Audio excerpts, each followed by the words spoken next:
इंदौर के संयुक्तागंज थाना क्षेत्र की डाक कुंज कॉलोनी में डाक विभाग की पोस्टल असिस्टेंट उर्मिला सैनी की हत्या के मामले में नया खुलासा हुआ है।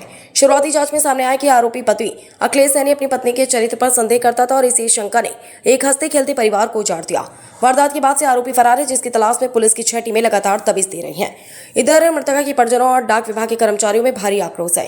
बड़ी संख्या में लोग संयुक्तागंज थाने पहुंचे और आरोपी की जल्द गिरफ्तारी की मांग की। दरअसल इंदौर के संयुक्तागंज थाना क्षेत्र के मनोरमागंज स्थित डाक कुंज कॉलोनी में पोस्टल असिस्टेंट उर्मिला सैनी की निर्मम हत्या ने पूरे शहर को झकझोर दिया है। पुलिस की शुरुआती जांच में सामने आया कि आरोपी पति अखिलेश सैनी अपनी पत्नी के चरित्र को लेकर लंबे समय से शक करता था। इसी संदेह और घरेलू विवाद ने आखिरकार एक खौफनाक रूप ले लिया और उसने अपनी पत्नी की हत्या कर दी। वहीं इस वारदात के बाद आरोपी फरार हो गया, जिसके बाद मृतका के परिजन और डाक विभाग के साथी कर्मचारियों में भारी नाराजगी देखी जा रही है।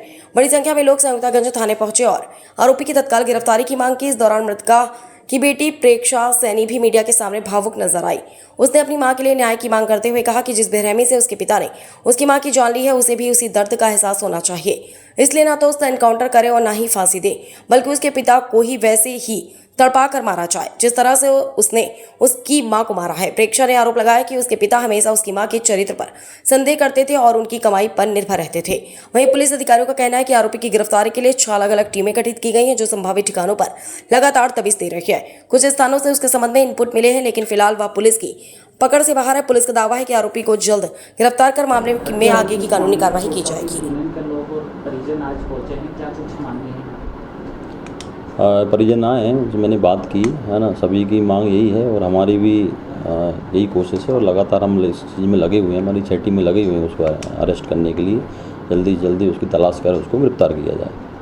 सर, क्या नाम था मृतक का नाम अखिलेश सैनी है, और जो उसने उसकी पत्नी की हत्या की है तभी से हत्या करने के बाद से ही वो फरार है और तभी से ही तुरंत हमारी टीमें उसकी तलाश में लगी हुई हैं। कुछ जगह स्पॉट भी हुआ है वो, लेकिन अभी तक अरेस्ट नहीं हो पाया है। लेकिन इसके लिए कुछ बाहर भी टीमें गई हैं, कुछ यहाँ भी, सभी 6 टीमें मिलकर इसमें काम कर रही हैं।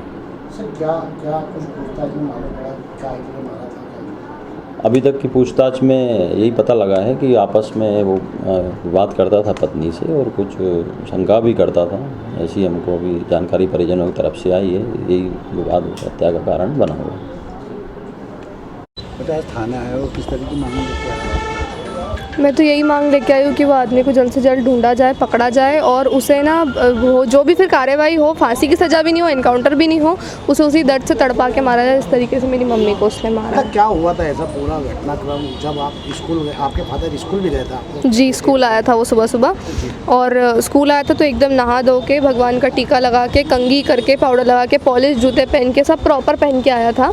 उसके हाथ पे कट लगा था, बैंडेज थी। तो मैंने पूछा क्या हो गया, तो उसने बोला कुछ नहीं। जवाब नहीं दिया, बात को उसने फिर टरका दिया।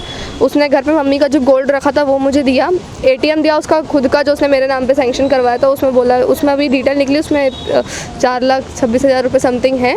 और फिर मुझे मेरा फ़ोन दिया था स्विच ऑफ करके, स्कूटी की चाबी मुझे देके गया और स्कूटी स्कूल में ही खड़ा करके गया था और मुझे बोला था कि छुट्टी जैसे ही हो, मेरी उस दिन सैटरडे था तो अच्छा 1 बजे छुट्टी हो गई मेरी, तो मतलब 12:40 हो गई थी। नीचे आते आते 4th फ्लोर से क्लास से नीचे 1 बज गई घर पहुँचते पहुँचते।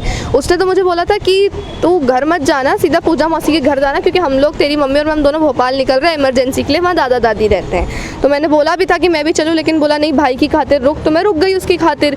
फिर मेरी मौसी इन लोगों से बात, उन्होंने बोला ठीक है तू आ रही है, आजा, घर से कपड़े लेके आ।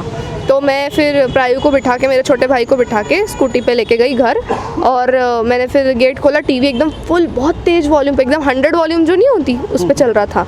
मैंने देखा ये लोग तो गए हैं, मैं डर गई कि कौन आ गया घर के अंदर, क्या हो गया। घर पे एक तो ताला भी नहीं डला था, सिर्फ बाहर से कुंडी थी।